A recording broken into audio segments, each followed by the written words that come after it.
sneak peek. I'm not surprised. It's all just Having a good recipe for chicken. Here we go. I'm just going to submit my statement and let you guys do the rest of it. Sounds good.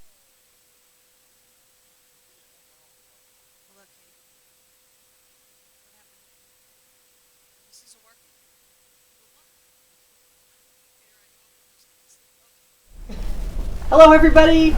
My name is Denise Civiletti. I'm the editor and publisher of Riverhead Local, and I am here to present the candidates for Riverhead Town Council. We're going to have a discussion this evening, and it's going to be fun, I promise. We're all sitting here sweating, but I'd like to just introduce Councilman Tim Hubbard, sitting to my left, Good evening.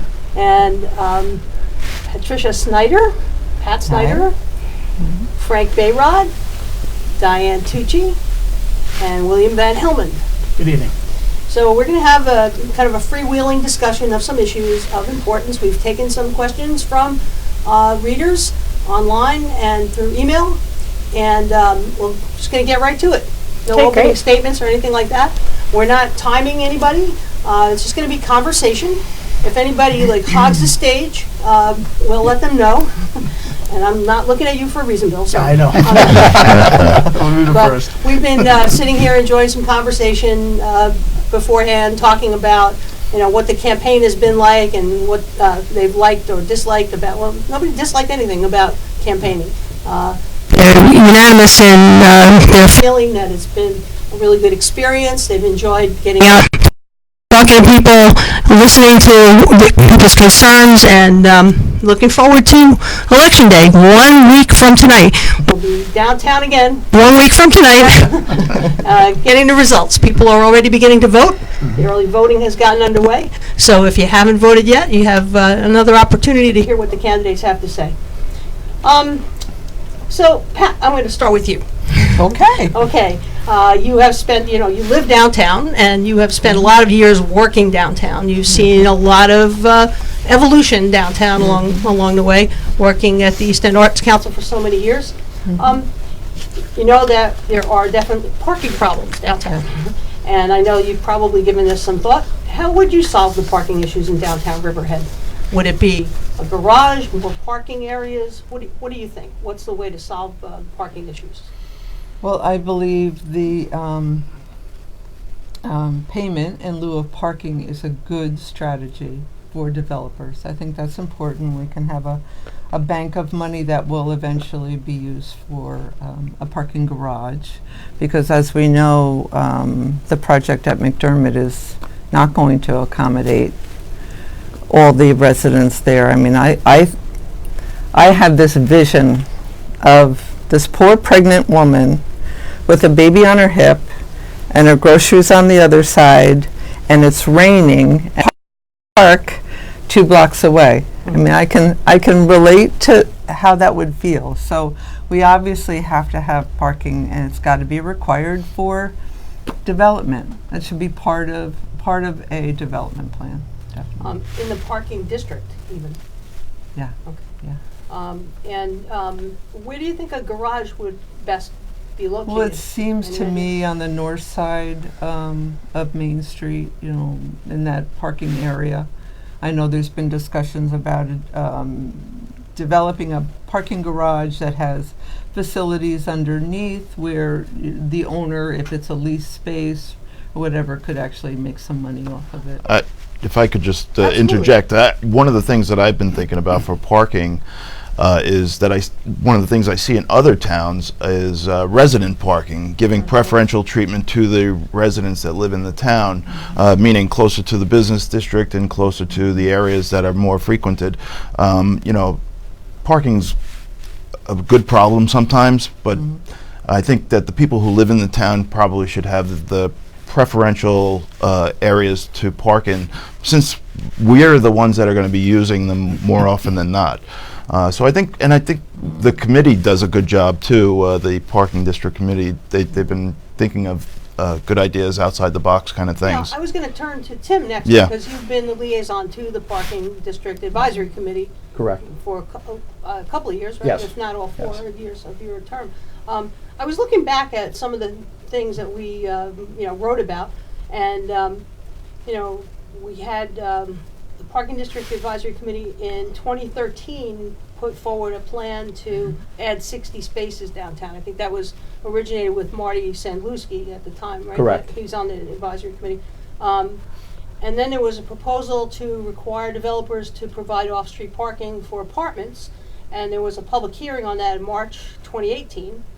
And there have been discussions about this payment in lieu of taxes, which has a funny sort of acronym, PILOP. PILOP. That sounds like something that you get that hurts. I don't know.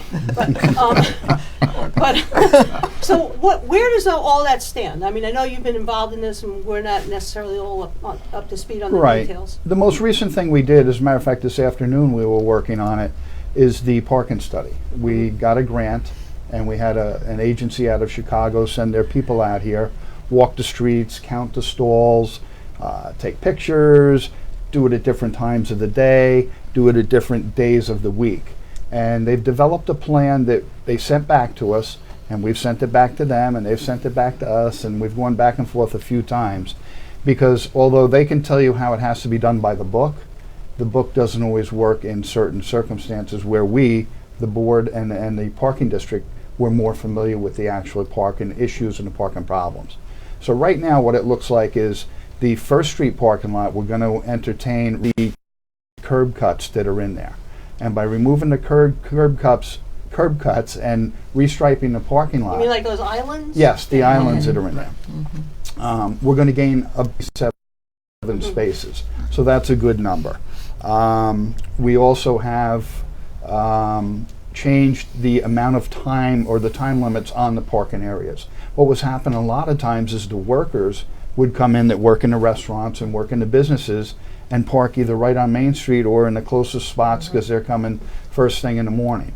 So we're going to allocate spaces for them to be dedicated for them to have their own parking spaces, which will help with that situation, because otherwise you don't want your employees there. But I get it late at night if you're working in a restaurant, you know, you don't want it to be a mile away either. So you want to have something centrally located. So I think we can incorporate that.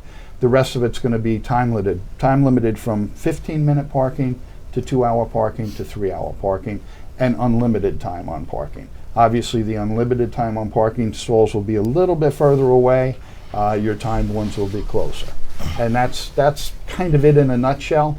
And we're putting the finishing touches on it, so hopefully we should be able to get that implemented very soon. Okay, so that's something we could look forward to, like in the next year, you think? Yes, In yes, 2020? correct.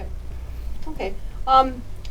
Sticking with the, of course, downtown while we're here, because we are in beautiful downtown Riverhead right now. And I was thinking how, you know, you got to retool how you think too, because I mean we're like what, 2 blocks from Main Street, where my office is right now.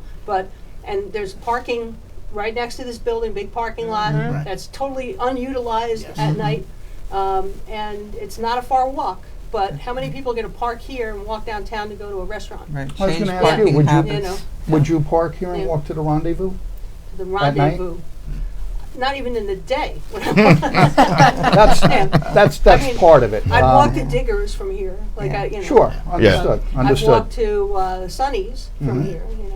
Notice everywhere I go, there's food at the end. Oh, that's- I think there's an acceptable limit that You know, people will walk. yeah. It's not unreasonable to park over here and walk downtown, but there's a limit that they would, you know, But walk. you know, we're all so. like kind of suburbanites, really. Like when you know, when I lived in the city, I walked everywhere. Right. We And have I- our you know, cars. And Yeah, but now we are used to just, you know, getting in the car and getting to where we want to go and being able to park right near where we're headed. So, you know, and that's to our detriment, probably. I can speak it for myself anyway.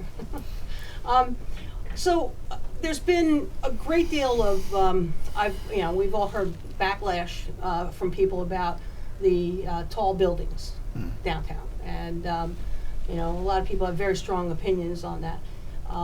But surprisingly, there's also at the same time been a lot of talk, at least among board members, of changing the zoning to allow high density or higher density multifamily housing north of Main Street. I think there's been some kind of buyer's remorse in the sense of like, well, maybe we shouldn't have done this right on Main Street. Maybe, you know, Jim Wooten keeps talking about, I think, DC5. And what do you think of that, Diane? Would you support changing the zoning in downtown districts to allow higher density and perhaps multi-story buildings north of Main Street? Absolutely. In fact, I think that's one of the best ideas that we have in looking at development. Other towns like Patchogue don't have apartment buildings. I think there's one on Main Street, but the town's not developed on the Main Street with the apartment buildings. Bringing them over in the area you're talking about is bringing them over by the train station, which is a very underutilized area of our town. We could help bring more life and revitalize other areas of our town by bringing people over there. But if we can build apartments over in that area, and then you're going to create that walkable community, right? Because people will live near the train station, they can get on the train. That might help us with the train service that we have here, bringing more trains out here. So I'm in favor. In fact, I've been pushing for that for years when I started working with the bid, because the train station in that area is within the bid boundaries, and it's kind of been neglected in a way because we're so focused on what we consider to be the heart of Main Street. But I think it would be exciting, it's crucial, it's necessary, and it's the right move that we need to do. If I You- can add you with agree, that. Bill? Yeah. Yeah, I agree with a lot of that too. I also think we need to go a little farther up too and incorporate, like Pulaski Street and all of that. Get Pulaski Street, more involved with downtown, because it seems to be separated from the rest of the downtown area. And if it is the D5 district, then if we do more incentives to promote that more, get the bigger apartment buildings and stuff near the train station and keep the quaint historic type district along the main road. I think all of us can agree on that. And then this way, create the transportation to get from one to the other. If you can't walk, I have a bad knee, so walking gets limited for me at times. But if you can shuttle some people around from here to there, and you can use the railroad to get people in, but connecting, Polish Town and downtown is very critical for me, and I think it has to happen because we have, Polish Town's a beautiful area, and it should be incorporated, and it's got its own serene value also. And clearly, the public does not want housing on Main Street. No. They don't want any more. They're like, we want to keep it having character. You've heard that a lot. I've Oh, yeah. heard that a lot. Yeah. A Yeah, lot. me too. yeah. We don't want to block the The view of the river. The river is our most Mhm. precious asset that we have in downtown Riverhead, and if we Okay. could develop in a way that's sensitive to that, and we have that opportunity right now, right? Because we have a lot of vacant buildings on Main Street that will ultimately be developed, so we have the opportunity to look at how we can develop that better and access our river. I don't say this being in favor of 5-story buildings, but a 1-story building blocks the view of the river. So anything there blocks the view of the river. However, for Main Street to be revitalized, I think we need the foot traffic. Yeah. And with the Absolutely. foot traffic comes from the housing. And the housing needs to be in the Main Street area. I would prefer it much as Patchogue did behind the Main Street area. You have all your restaurants and shops and stores on Main Street, and then build back from that with the housing. Obviously, on the one side we have the river, but on the north side is where it should be going. I did vote against the Riverloft Apartments, which is the one on the corner of McDermott and East Main. Not so much because of the 5-story. My biggest problem with it was the lack of parking, because it's 117 units and they were providing 55 spaces.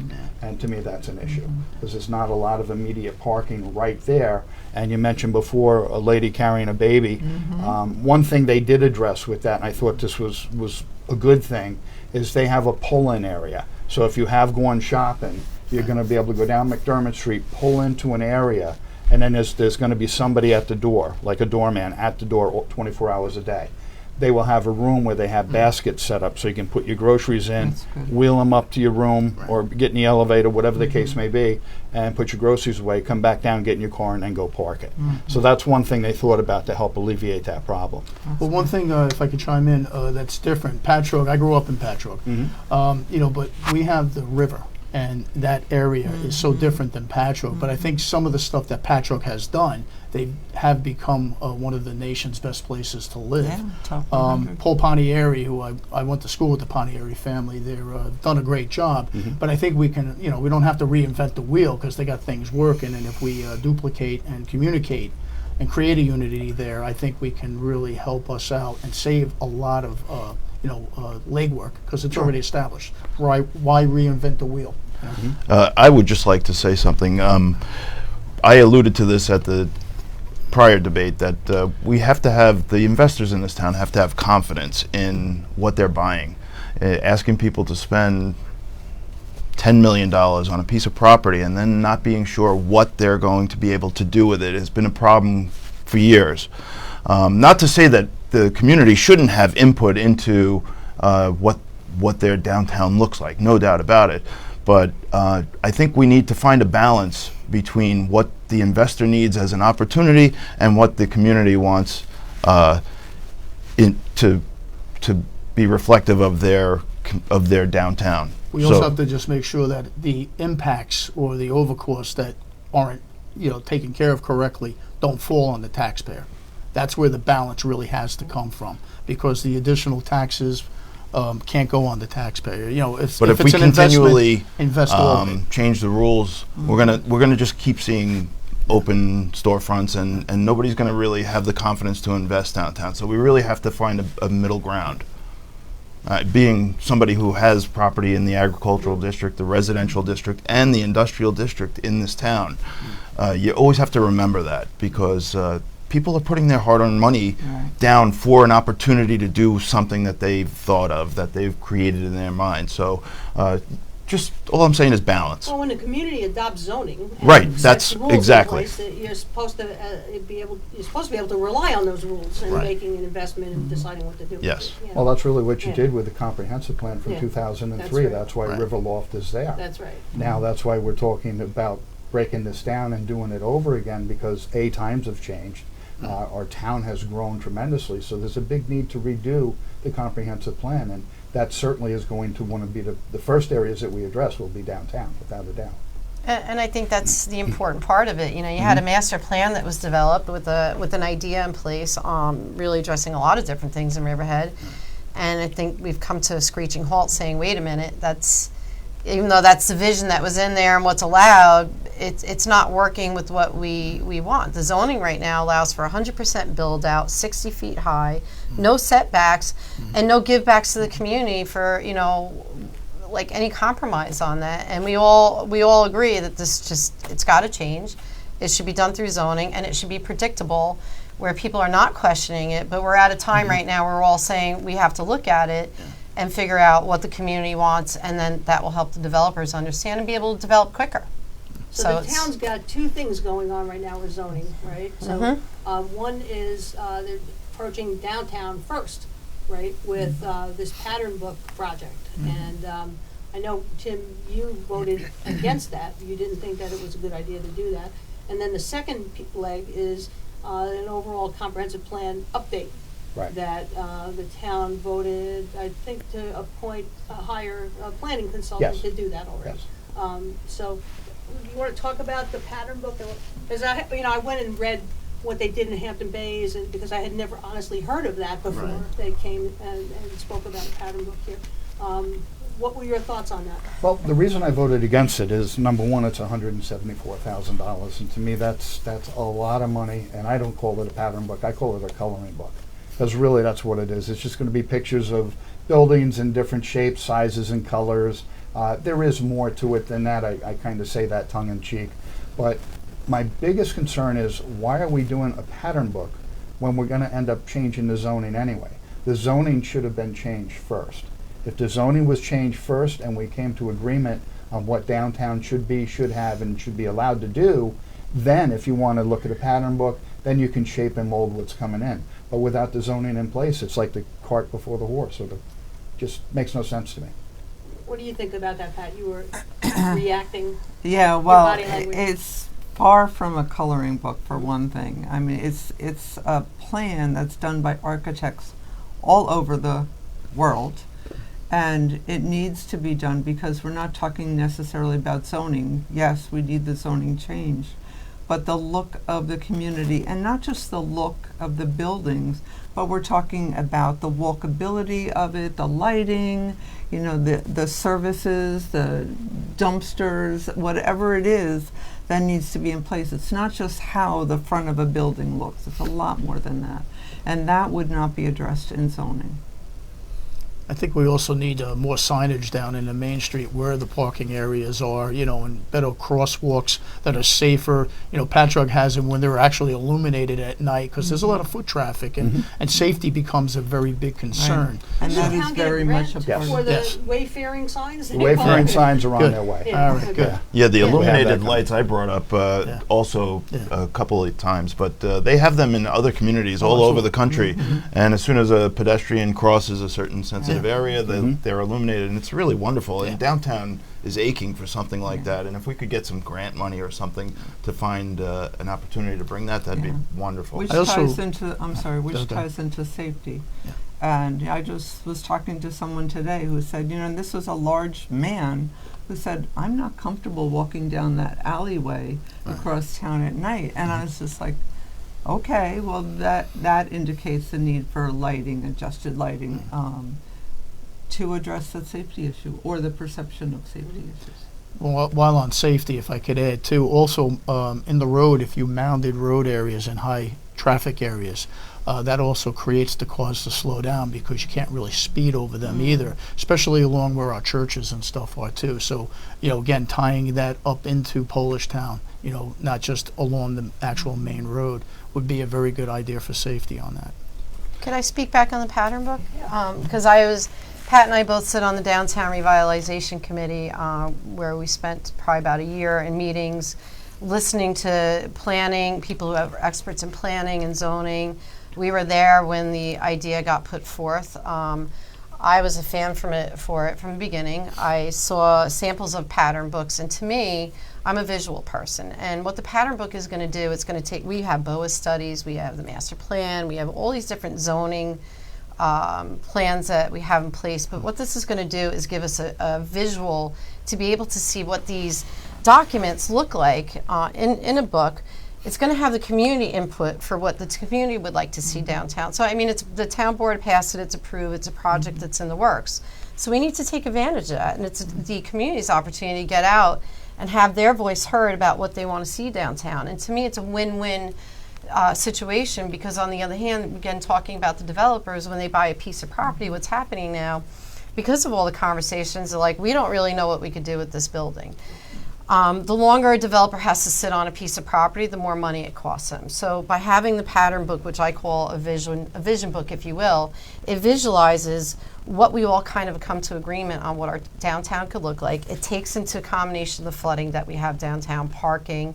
The people who are doing it are benchmarking it against other communities across the country that are similar to ours to come up with something that's really viable for our community. And I think it's a very progressive idea. So would they be developing a zoning ordinance to kind of implement the pattern book? They say it's an overlay zoning that they would put in it, which I'm not a zoning expert, but I kind of understand it's sort of more like a transitional zoning between here and us changing it into a more permanent zoning. So it's a stepping stone towards what we need, but And what Diane said, the community's involved in that. And I think one of the things that Riverhead really needs is community engagement. November So on 14th. November 14th Exactly. at 6:30 6:30 Town Hall. Town Hall. And it's going to be set up with small groups so that people are not, a lot of people, I think, come into town hall and are intimidated by a microphone. Right. And they won't come up to and say what they want to say. But if they're in And then small there are groups, others they'll that have- you can't get away from the Well, microphone. this is true. well, then they need a time limit at this meeting. It'll be a comfortable atmosphere for people to say, what they really want to see the downtown to look like. And I think that's a really smart. So just quickly, the last master plan in 2003, we own property on the industrial property on the west side of Edwards Avenue. Unfortunately, back in 2003, before the master plan went into effect, it was industrial A zoning, which is carte blanche industrial, whatever you want. Afterwards, unfortunately, for not just us, but other people who own large tracts of land in the industrial zoning, it went down to industrial C, which is now limited to recreational and light industry. So, I mean, these are the kind of things that I just want to take into precaution, because people are investing money, and lots of money, and then they're having their rights stripped from them, or potentially so, farmers in this town with the master plan, or maybe before it actually, they were upzoned. The residential zoning went from 1 acre to 2 acre zoning. So now when you go to apply for a loan, the value of your property is half of what it used to be. So when you need money for capital improvements or anything, now instead of owning 1 acre 1 acre zoning, you own 2 acre zoning, and now it's half as valuable Because they appraise the property based on residential units. based on its highest use. Highest- Yeah. highest and The best density. Right. unit. So that's the only thing I caution, because the people who invest, they need to be thought about too, Absolutely. because, like I said, there's got to be a balance. Right.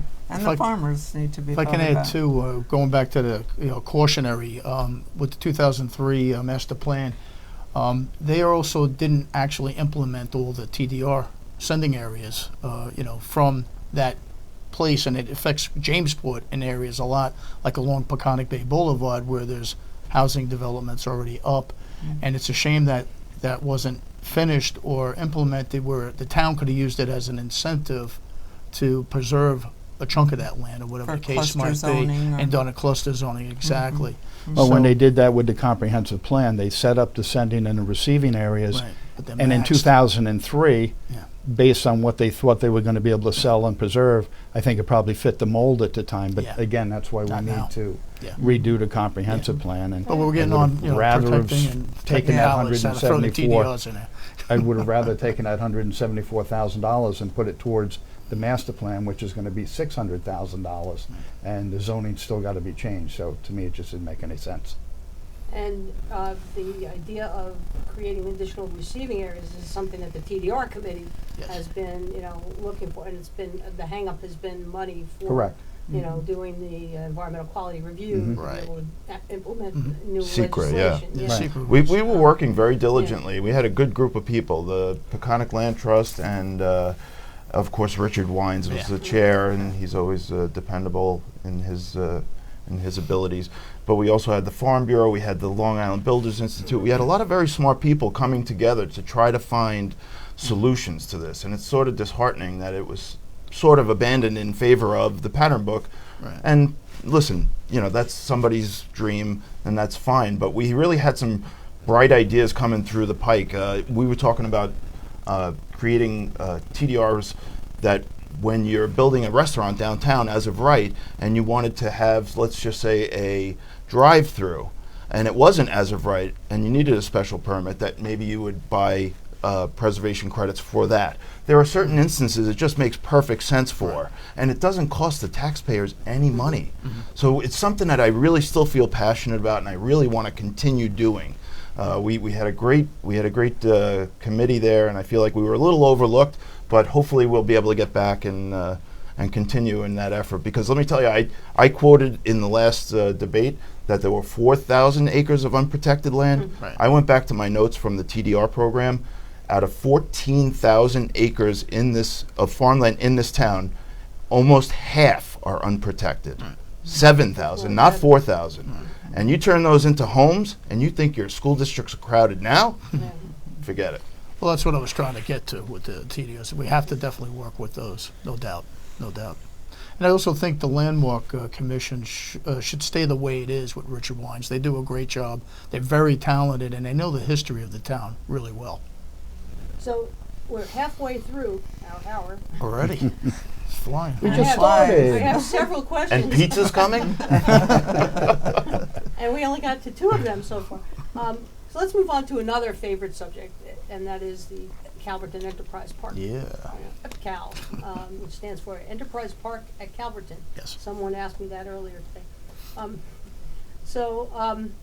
Recently it came to light that 555, which is the major partner in Calverton Aviation and Technology, the company the town is in contract to sell 1,644 acres of vacant land inside the Calverton Enterprise Park. That they leveraged both of their major assets, both of their mega malls. They gave they had to put up a 49% stake in each of them. The West Edmonton Mall in Canada and the Mall of America in Minneapolis, in order to obtain $1.1 billion in financing for the American Dream project in New Jersey, which has they've been involved in that for 10 years now. It has a long history, but for the last 10 years they've been trying to get it off the ground. It opened last week, actually, with a Nickelodeon theme park, and they don't have any stores open yet. Those are going to, they say, open in March. It's been a slow-moving affair. Would you support requiring Calverton Aviation and Technology to make additional financial disclosure to the town before the closing of sale?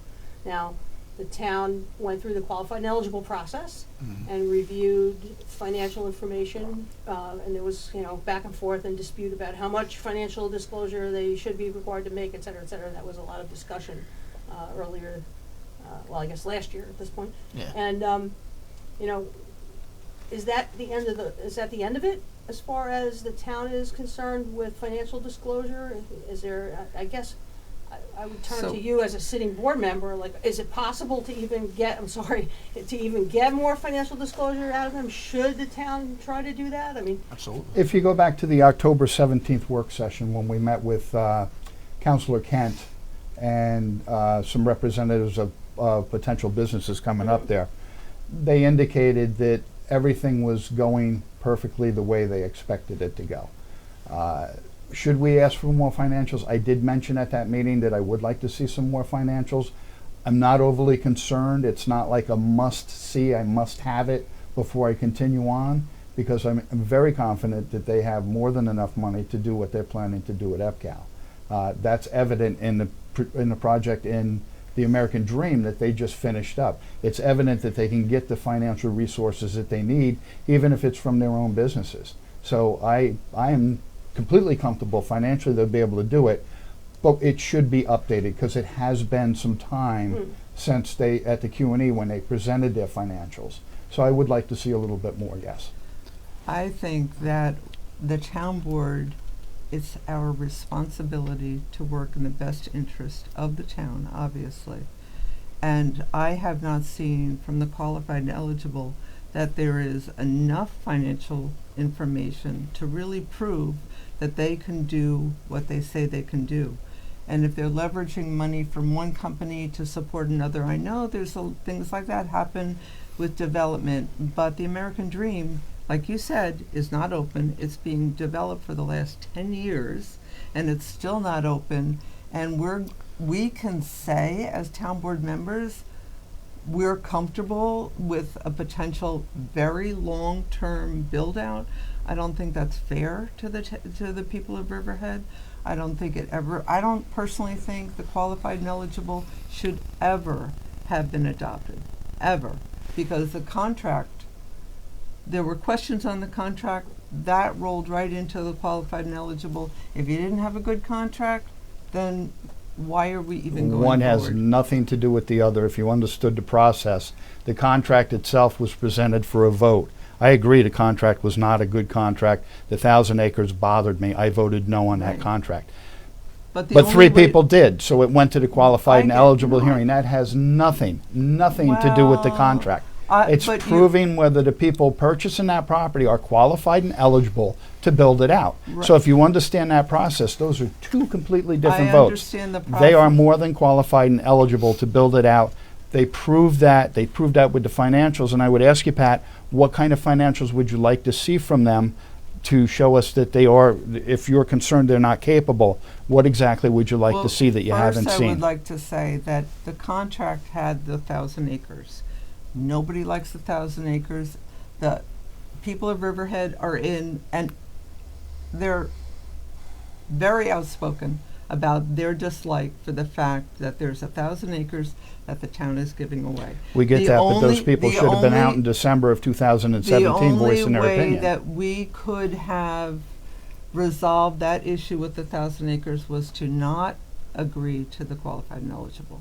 Regardless, yes, they're different entities, but that would have said. It was stopped it in outvoted. this- I was outvoted. I had no jump control right in, over that. Frank. You don't have to raise I your know, hand. I know. Well, listen, The one thing I will say, Calvert's if it takes 10 years to develop, which that doesn't bother me in one bit. As soon as they take ownership, after the contract and after the deal is inked, they start paying taxes on it. So if it takes 10 years to build it, that doesn't bother me because we're collecting in 10 years close to $50 million in revenue that we sorely need here in this town. So, you know, especially in this, the size and scope of this project with the infrastructure that's going to be required, it will take a number of years. So it's something, you know, we're just going to have to get used to. Listen, we need the money. We need the taxes, and we need the jobs here. If they can deliver on that, this town's going to be much better off. And you don't think they're going to go for tax abatements? I'm Everybody sure is they part are. of the They've financial already plan said they're now. going Yeah, to. it's part of Okay. their But that's So exactly then- what tax abatement is I don't for. know It's to where bring we're in getting- people that we don't have now. But that's not on the I don't know property where we're tax. getting- Tax abatements are on improvements. Right, Correct. not on the So property Correct, tax. not on the It's still- property. Well, not on the land. Right, not on the land. I don't believe the land has been appraised. Is that correct? The How can assessor's the land office provided the numbers. They did all the comparisons that they needed to do, and they came up in excess of $4 million a year in taxes. Well, it's got an appraisal now of $40 million. Yeah, pretty Right, much. right. That's what they So, said. that's, That's what you know, that's For what they over stole it for. 1,600 acres. And then, It's the deal of the century. and that 1,000 acres is just a disgrace. It is, I agree. It's a disgrace, and the people of Riverhead deserve better than that. Can I chime in on this? Because Yeah. I've been pretty outspoken on this for quite some time. I don't question 555's ability to execute whatever they've done. Their track record speaks for itself. The machination of the whole deal is that where did the 1,050 acres get thrown in, and why was that put in? It's a conservation easement, right? Now, No, not a conservation No, it's easement. not. Oh, okay. It But- was just acreage. It was extra acreage that. but it the- was never part of the initial deal. It Here's was how- always here's the how- 600 here's acres. how that actually Right. went, okay? Okay. So the town was looking to market 660 acres or something like that. 640. And that's what was being marketed through Cushman and Wakefield. Yes. Right. And then the town signed a letter of intent with Illuminati Aerospace Right. for the 1,644 acres. For the same 40 million that the town was talking with at least two other buyers about getting for the 600 acres. So that extra 1,000 actually goes back to January of 2017, and when Illuminati first submitted the letter of intent, that was signed by the town in April, if I believe, early April of 2017, and then there was it was supposed to be good for 30 days to reach a agreement in concept or whatever, but that deadline kept getting pushed back. And you recall the purchaser had interest from theoretically or allegedly, I don't know, from John Katzimatidis. Correct. Right. And then, yes, and we're still talking and we're still talking and we're still talking. And then all of a sudden, along comes 555. And that was in December. That company, Calvert Aviation and Technology, was actually formed in that December. Yes. And in 2 weeks later, the town board voted to authorize the contract. It was a 3-2 vote with Sean Walter, John Dunleavy, and Jim Wooten voting in favor of it, and Jody Giglio and Tim Hubbard voting against it for their own reasons. Jody, had been opposed to the whole thing with Illuminati right along. So, why that got thrown in there?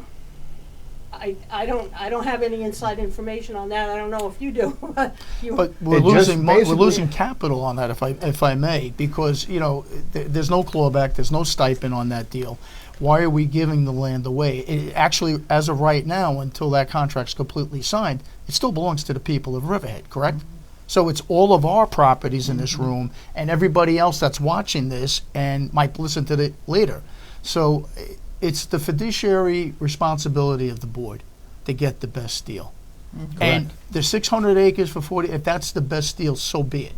But the 1,050 acres being thrown in or given or whatever you want to call it, Well, the is proponents of unacceptable. that at the time Right. said, just, Right. not giving voice by to a what, letter. but what they said at the time was that that acreage couldn't be developed anyway because of environmental constraints. But we have no actual Right. proclamation of Correct, that from right. anyone. Well, then So why would we need just to sort give of- it to them? Why Yeah. couldn't we just keep it and preserve it? And I think that's We that's should the keep issue that control. sticks with the people the most is that That's what 1,000 people are acres. saying, yeah. I think we need to figure out a way to preserve it. If it's not developable, then why do they need it? There's a contract though. Yeah. At this There's a point. contract, but Exactly. you know And what? that- There's a contract. That goes, that could have been avoided. But it's Yeah. there. Mhm. Would you, I'll scroll down and, what their obligations are and stuff, because we'll never get off this topic. Right. But, the contract says that they're gonna develop the land in compliance with the zoning at the site. And the zoning really is pretty much wide open. One of the only things that zoning would not allow is a mega mall. Right.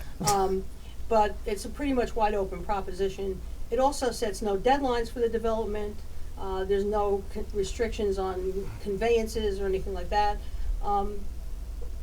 What if they came to you in the future and said, would you change the zoning to allow construction of a mall, an entertainment complex, like what they're good at doing, and what they do a lot of? Absolutely not.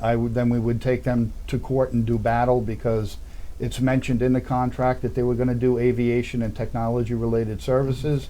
They also testified at the Q&E that that's what they were going to do. Right. So if they falter on that, then I think we have good standing to go after them for that. I don't Everybody in envision that agreement on that? whatsoever. Yeah, no, I But- understand. No won't. Yeah. Okay, let's move on Yes. to No another casino. subject. Okay. In agreement. Yeah. So let's talk about the court and police facilities. Mhm. Monday was another banner day at the Justice Court, lines out the door and into the parking lot. Town sought and got title to the former armory in 2011.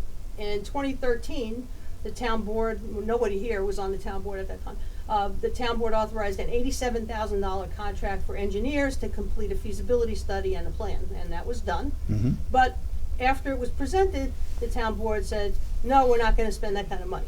It was like had like a $13 million price tag. Right. The legislation authorizing the transfer from the state to the town, and this is also in the deed, includes a clause requiring the building to be used as a court and police complex. The Or town- recreation. Or recreation. Well, Recreation. recreation for the police department, not, Right. yeah, Right. only police department recreation Okay. programs. So your police athletically, That's which right. is a lot of your recreation. But, that's the requirement in the deed and in the legislation. And the town can't sell it or use it for any other purpose unless there's a legislative change in Albany. So it's been 8 years since the town got the title. Nothing's happened there except for this study. And what do you think? Do you support converting the armory into a court and police complex that the legislation required? And if you don't, how will you prevent title to the site from reverting back to the state? Why is that the only choices? Because that's what's in the deed. I think But obviously, legislation to change the deed, I think, if that can be done. Well, you I can't. think that- you can't I drop think it. that's a Well, that's what. How worthwhile would you? effort. How would you? That would I- be. You would lobby to get. right, the you I would would lobby with the definitely- state, Have to. with Yeah. Senator Laval and with the state, Yeah. and try to get that changed. I don't think at this point in time we're looking to develop that as a law enforcement or court building. The $13 million umpteen years ago is probably closer to $18 million Well, every today. decade you wait. Yeah. Exactly. Right. Exactly. So I think a short-term process, we're looking to get some, I don't want to call them mobile units. They're like the units that the school district uses to put on property behind town hall, behind the police department now. So we can at least move, or behind or on the side, I should Oh, say. relocate a We can little at least bit. get some of the clerical staff out of there and out into the annexes that they'll be in, free up some room, and then that will make more room for people to come in. That's going to be the short-term fix. The long-term fix is something I mentioned the other night. It's something we're currently working on, but it's not ready to go public Right. yet. But I think what we're currently working on is going to solve a multitude of problems And I think people will be quite happy with the outcome should that come to fruition. Because you have to alleviate that stress.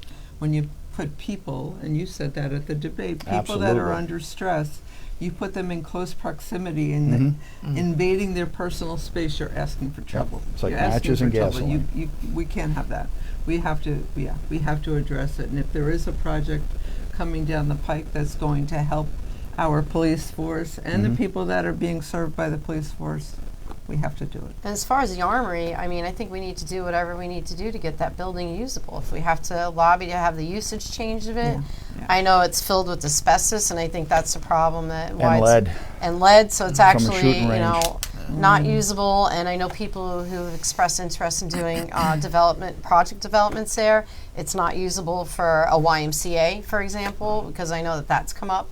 They can't use it the way that the deed is now provisioned. So if there's a use that as a town board we're able to talk about and think of something that would be good in there, we should lobby to have that change. Why should the deed be so restrictive? It's such a There's beautiful always a way. piece too. It's You right know? on 58. So- It's a nice size parcel, and so many different things that could be, used for. It's a cool and, building. Yeah. Yeah, I believe, was. that there's I was in there when always it was a way. teen center. Always I a think way. they keep evidence in there now or something. No. No. What are they doing with it? There's- They probably find evidence in there. Miscellaneous It's storage. I mean, storage. they've got bags of Okay. lime in there. They have some vehicles and The parts bid's and got stuff their That's like what I that. saw, metal yeah, barricades so- are in there for the bid. It's just Right. it's Yeah. storage. Not the highest and best use of No. No, No, absolutely it's just not. like a lot of Absolutely the not. buildings that are vacant. The state has been very stubborn in wanting to move, and I know they've been approached. I know Supervisor Walter, when he was in office, approached them, and they were steadfast. They were not looking to budge on what that building was going to be used for. That's So- what I've heard Wow. recently. Not that we're going to give up on that, but No, that's they need some talking to. right. But I mean, then they can take it back. I mean, that's their, Well, that's bottom Yeah. line. Then you take it and you pay the So taxes on some it. things aren't worth the gift that's given to you, right? Right. When it becomes a liability and another thing to deal with like that. But our courts and our police station, it needs to be addressed, and I hope it's I hope it's a faster alternative than portables, because anybody who's worked or gone to school in portables, it's not. It's a Band-Aid, you know, They're and a it's a good temporary Band-Aid, fix. but it's They're not. a temporary fix. They're drafty. They're there's issues that come. What's So I hope the we make a timeline fast one. for this other, I mean, I've heard some things about this other plan, and involves quite a number of moving to know. parts. Whispers. It's Need got to know moving it. parts Yeah. to it, no doubt about it. Timeline, it's kind of out of our control right now. We have to wait to hear from somebody else as to whether or not a possible deal can happen on that end, which would allow our end to get involved. So, ain't happening quickly. No, it won't be, and that's why I said Yeah. the fix, we have to look at annexes, because even if it happened tomorrow, the movement that would have to take place and the Still building have to and build everything that would offices have to be changed around is going to take some time. But at least there would be hope. All right, let's move on to the housing issue. All right. Much a lot of talk about that lately. There's been an outcry recently about overcrowded housing in Riverhead as being cited as the principal cause of the burgeoning school population here. Do you agree with this assumption? Why or why not? Is overcrowded housing the principal cause of the school population, the school classroom crunch? I don't think it's the whole problem to it. I think it's a lot of different aspects that are involved in it. But I certainly think that if there's overcrowding, regardless of whether or not it's affecting the school district, it's got to be looked into, because the owner is breaking the law, and it's putting people in dangerous situations, and it's unacceptable living conditions. So safety is also an issue, but I think it will help alleviate some of it if it is occurring because of that purpose. Overcrowding is the major portion of overcrowded houses is the major portion of the influx of students coming into our district. How do you know that? Looked at the people that have come in. If you look at the registrations and the ethnicity is directly related to our overcrowded housing problem. This is an issue that is fueling, I see, a lot of hate. Because people are automatically saying this is the immigrant population, which is a problem because, I mean, I'm looking back 11 years at Patchogue Medford. Patchogue Medford had the disastrous hate crime of Marcelo Lucero. And you were from Patchogue, so you know. long before that. So this issue divided the community. Obviously, it brought attention to Patchogue in a terrible, terrible way. And I feel and I fear that we're getting into that same situation in Riverhead. There's a lot of conversation around dining room tables. That's where the hate grows.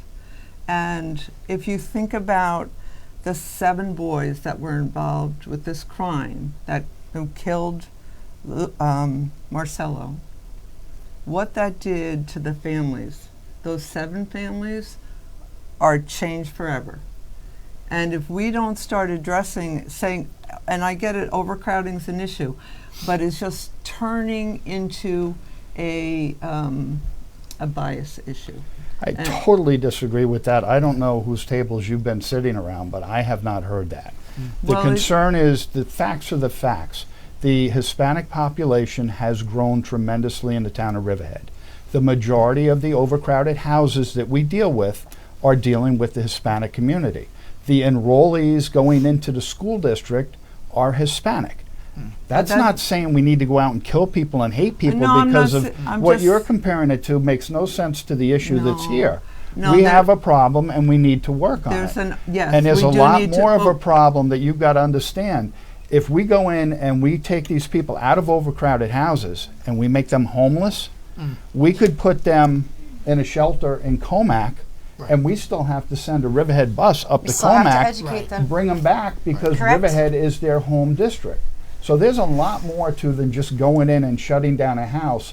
You don't want to make people homeless. You put them on the street, then you have to emergency house them, Is and there then any that creates data a on, bigger but is there problem. any data on like Yeah. how many people, how many families are living in overcrowded homes? I mean, what are you basing that assumption on? Like What assumption are you referring to? that the overcrowded housing is causing overcrowded schools? Look at the overcrowded housing, the population, the ethnicity of the overcrowded houses versus the ethnicity that is raising the enrollment in the school. It's common sense. Everybody in town knows. I mean, this isn't, I'm not saying something that hasn't been said or talked about. It's a fact. Well, maybe we look should at the look at the demographics of the school district in the Feel free past to jump 8 in. to 10 So- years. Yeah, I'd like Well, to. let's look at this because first of all, this is the whole problem with society. We're all immigrants, all right? Absolutely. I came from Holland, Mhm. all right? And when we came in, and people in this Riverhead town, all are immigrants. And you can't look down at people. That's, first of all, it's wrong, all right? Is it a problem? Is it something we have to address? Yes, but it's been addressed all throughout America's history, all right? Maybe it was the Polish in the 50s, the Dutch in the 30s, the Italian, The Irish, zero, Italian. Absolutely. It doesn't really matter. The Right. first thing we have Polish. to do is stop looking down at each other right. and start encouraging each other. Because this is what really pisses me off about this stuff. You can't blame an ethnicity. All right, don't. It's a horrible way to view humans. And They're It's all not blaming of an no, ethnicity, but it's we're stating all what the facts equals, are. Look and we at need the- to work with them Right. I to think- come up with the solution. And it's We not can't looking start down at sa- anybody, all it's right, just I the just want to fact make is sure a that's fact. clear. I The just fact think, is a fact. yeah, I that. think the whole issue So is we have to come up fueling with that ways to prejudice. work with them to make their living arrangements better. Right. Just like it was done for us when we first came here. And I But- think we Might all have have to to raise start. my hand. And at the dinner table, we all have to start thinking. I'm sorry. No, It's just that's I'm very fine. passionate about it. But we all, if it's happening at the dinner table, I think the that's where it conversations starts. need to be changed Kid- at the dinner kid- table. kids here. So things like in Patchogue don't ever occur again. That's right. And Correct. it starts with Correct. each and every one of us. Exactly, and Absolutely. it takes a really good leader like Paul That's- Pontieri, No, I hear who you. took it upon himself. He led the community and he led the change. He led that charge. He went we're down gonna to lead the change he right went, now. Exactly, he Right went here. down to Guatemala to talk to the family of Lucero. I mean, So I think We're there's a so- correlation between the overcrowded housing and the influx in Yes, the school but it district. shouldn't But I fuel think there's a couple. prejudice. There's some separate issues, and I'm not. this is causing a divide, but it's also giving us a good reason to start talking and working together. You have the town board, you have the school board, you have town responsibilities, and you have school responsibilities. And the most important thing right now is for us to work together and support each other, because you also have children who are being registered in the school district who may or may not live in this school district, and they can't divulge certain things to us, and there's certain things we can and can't do. But working together, and my approach is that we need to work together with everybody to figure out who can do what. There's certain things, the firemen that I know that are going into a lot of buildings when there's fires and there's safety issues have confirmed to me that it's primarily groups of single men living in the homes. Often they're not children living in their homes. So I think that we have to keep digging deeper into this problem and talk to people to really try to identify how we got here. This didn't happen overnight. We're not going to fix it overnight. But I think we really need to dig deeper into this to figure out how we can resolve this together as a community and bring people Before together. it divides it further. Well, as leaders, we need to unite the community and not add to the division of the community. We have to reach out to them. But it's a and help them complicated and find out what their situation. needs are, You know, and prioritize those needs and make them work. Yeah, there's a comedy show that's going around the East End right now, and it's based on bias, Right. but shame. it's in a comedy situation, and it's being very, very well received. And things like that, engaging the community, opening up a dialogue in a non-confrontational way is necessary. We need to get It's all the important. people who are involved. We It's need important. church leaders. You need people who are involved with social services. Goes right into my next You know. question. Okay, good. We'll go. Right into my next question. Okay. My next question was, so the face of Riverhead is changing. I'm upset about it too. I know. There I'm has glad you been a growth in the Latino population here in Riverhead, obviously, and what will you do? What can you do as a council member to provide leadership to build bridges among our community's diverse ethnic groups? And what steps can the town take to foster better understanding and promote inclusion, especially as concerns the Latino population? Because what I see in the town is kind of like two separate towns, like two separate communities living Three kind of separate in communities. parallel. Three Or separate. Okay, well, Yeah. expound on it. Okay, But I just, so we have there's the very little crossover. That is absolutely right. And- There's the African American community and the white Caucasian community and the Latino population. There's different cultures, and we need to understand what are the commonalities. Look at the Butterfly Effect project that Tijuana Fulford's doing. Great program. That's a perfect example Great of program. bringing and getting youth, because you need to start with a young population, and she's making a huge difference. And that understanding is really spreading well. So taking that, and that's why I gave the example of a comedy show.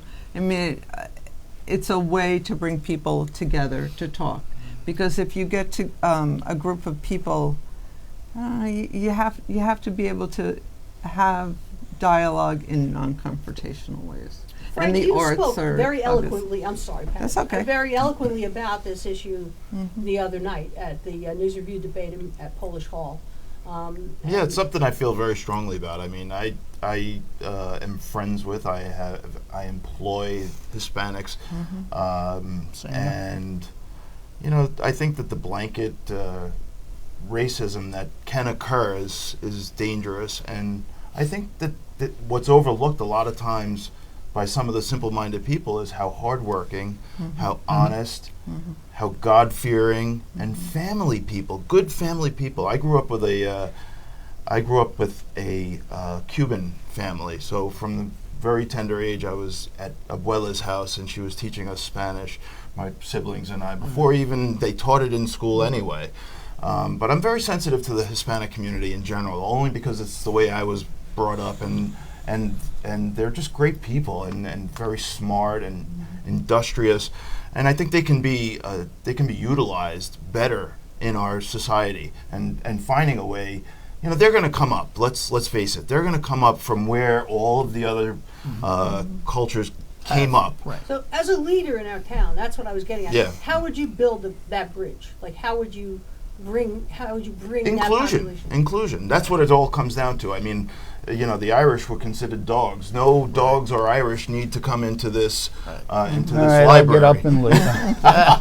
And I think But you're through right. years and years of inclusion, and it starts locally. It starts locally to make grassroots. sure that they are involved in all of the processes of the government. And I see good things for them as well as all the other Yeah. ethnicities that came here before them. I Inclusion really is do. a big part of it, and we as a town, and I said this the other night also, is they're still residents of our town. We have to take Right. care of all of our residents. And we're not And we want to. picking on or pointing out, Yes. or we're just stating facts of how school enrollment has gone up. We're stating facts about what we're finding in the overcrowded houses. That's what we're dealing with. And Pat mentioned the word prejudice, and nothing I said relates to prejudice. What I said is stating to what is in front of us, what it is. No, I just. But This also is our real life. population. heard Hang on, hang I'm on. sorry. Go ahead. My wife is Mexican and Spanish. Hence, my children are Mexican and Spanish. Right. So this isn't a pick on any one No. situation. Well, it's a situation, but it's not any race that's being picked on. It's just a fact of what the things are. No, I just. And we need to work with inclusion. We need to bring them, take care of them as our residents. And that's where I was going when I said, even if we remove them from that crowded house, now we make them homeless. Now we've got another problem because they are part of the Riverhead district. So now we're obligated to bus them back here to the Riverhead district. So there's more that has to be looked into than just the word inclusion. There's a lot more that has to be I done. understand sure. that, but if I may, just you got to also understand Riverhead's also growing. Back in the Absolutely. 50s, how many people were living here versus what the school district size was. And I do the Riverhead history ads on the local radio stations, and I think it was in 1898. Everybody got a Regents diploma, and it was unheard of, 100%. Graduating class was 21. So, I mean, we're not like that no more. This is we're getting larger in volumes, not only in the Hispanic, but other, ethnic diversions too. Correct. So, I mean, it's a growing problem. But, And yeah. it's a growing I, problem And also. I do see prejudice. I mean, you hear it all the time, and it's not right. It's directed to the Latino population, and that definitely has to be addressed. And I do think the overcrowding is just fuels that, just because people blame the Latino population, and it's just, I mean, look, we have to have shared humanity here. Everybody wants the best for their family, and that's why they're here. There's opportunities. We have to absorb and figure out a way. It's easier to point a finger than to step up to the plate and You do gotta something step about up it. to the So Exactly. I'm going to jump in. I'm definitely amongst a chatty fire. group.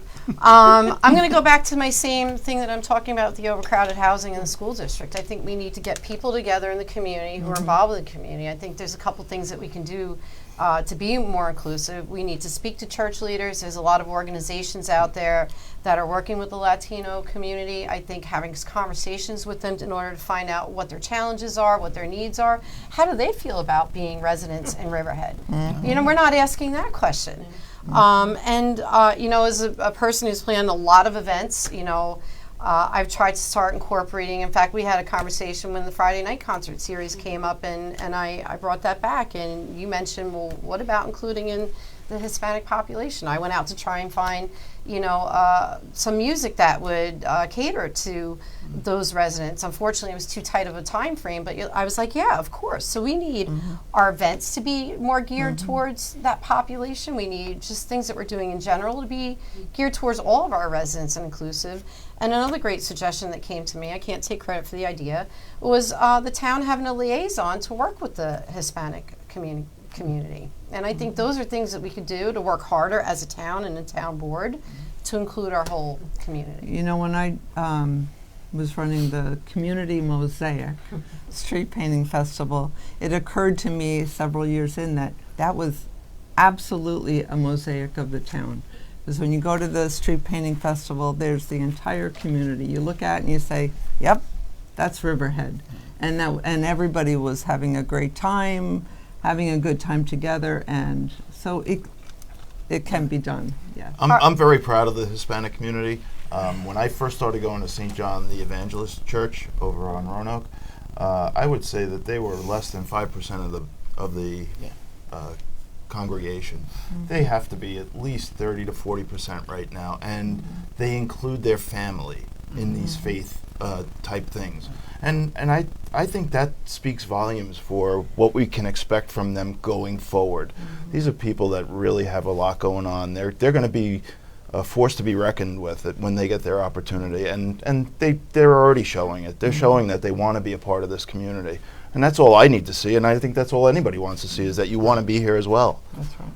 And like Frank, I also employed quite a few, and they're an asset to the community, you know. And it's just that you have to allow them to grow. So we're going to do a quick lightning round because we're already over time here. We are. We've got a couple, yeah. There's like only 5 I want minutes. to keep talking. We got a couple. Well, we have a couple of audience questions. Okay. And I'm going to put this one to you, and just go down the line. Start with Bill. What's the most important issue facing the town? What do you think? Honestly, as bizarre as it sounds, I think respect. You know, it's in the communities. It's happening on the board right now. And when people are fighting each other, nothing gets done. I use a term team in my business for 38 years, where together everyone achieves more.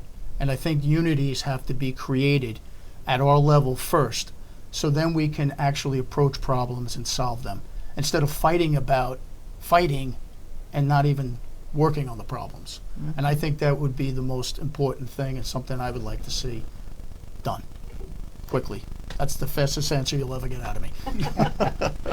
I'm going to go for a straightforward issue. While I would like to follow up with that and say communication, but I'll throw that on top. I think the overcrowding issue and what's going on in our schools right now is what's got our community universally concerned, because it affects every single taxpayer. Because if that school bond, whatever it is, gets adopted, taxes go up, and that affects every single person in the town of Riverhead. I will go a different direction. I am the proud father of 2 college-age people, boys, and my daughter's in sophomore year right now. But I'm concerned for the future of Riverhead. I think we need to start really bringing jobs here that afford living wage, and that can, and listen, the county's up against the same thing. The island's up against the same thing. We're losing talented people to other parts of the country. The state is up against it, but I think right here we have an opportunity. We have an opportunity to bring jobs and to retain our children and all the talented people that are part of our community for future generations. I think that's one of the most important things we can do. Well, I'll agree with all 3 of those. But It's a tough one. I also feel that the environment is a really big issue. It's something that hasn't been talked about too much in this campaign, but it's been recognized that climate change is a really big issue, and if we don't address it right away, we'll never be able to catch up and even mitigate any of the problems that we've had. Town of Riverhead has declared that it is working towards being a climate smart community on the bronze level, which it's the first step, and that's really good. You know, it'll bring in some grant money, and it'll show that we're doing things. And in fact, Buildings and Grounds has done a good job of actually making changes. However, I think we need to go further with that, and we need to go towards the silver level, which is much more of a challenge. But in addition to that, we need to work on a regional basis. We need to work with the surrounding towns. Some of them are way ahead of Riverhead. We need to use what they're doing, work together on a regional basis. And we need to, I believe that the town itself, local town government, can be a platform for working with the regions, working with the schools, and working with the town to call attention to what people can do every day. And some things are very simple, but if everybody knows and the town has the ability to get the word out, that's where we should go. Last word. Biggest thing at the moment is the school district and the overcrowded classrooms, hallways, and everything that we have. 60% of your total tax budget is roughly school tax. And I don't say that to beat up the school. I say that we need to do something to fix the problem. And the problem is not going to get cheaper, it's not going to get easier. The expansion of the district has to be done. Nobody wants to hear about a $100 million bond, I get that. Nobody wants to pay more taxes, I understand that also. But we have what we have, and we have students that need to be educated by law. So with the overcrowded in the schools, we have to work seriously on the overcrowded houses and seriously with the school district on figuring out a way that they can handle the burgeoning population that we have in the town right now. Yep. Well, I would like to thank you all very much. Thank you. For a very interesting hour. It was, as I promised, And thank you. lively conversation. Yeah. And Thank this you. worked out well without all the, Very well. timing and everything else. I think, Great group. it was Yeah. it was a good conversation, and I appreciate it. And thanks for coming. Thank for you. having us. Denise. Thank you Thank very you, much. Denise. Join Thank us you, again- everybody. Join us again tomorrow night. We'll have the supervisor candidates here. Same bad time, same bad Thank channel. you. All right. Thank you. Thank you.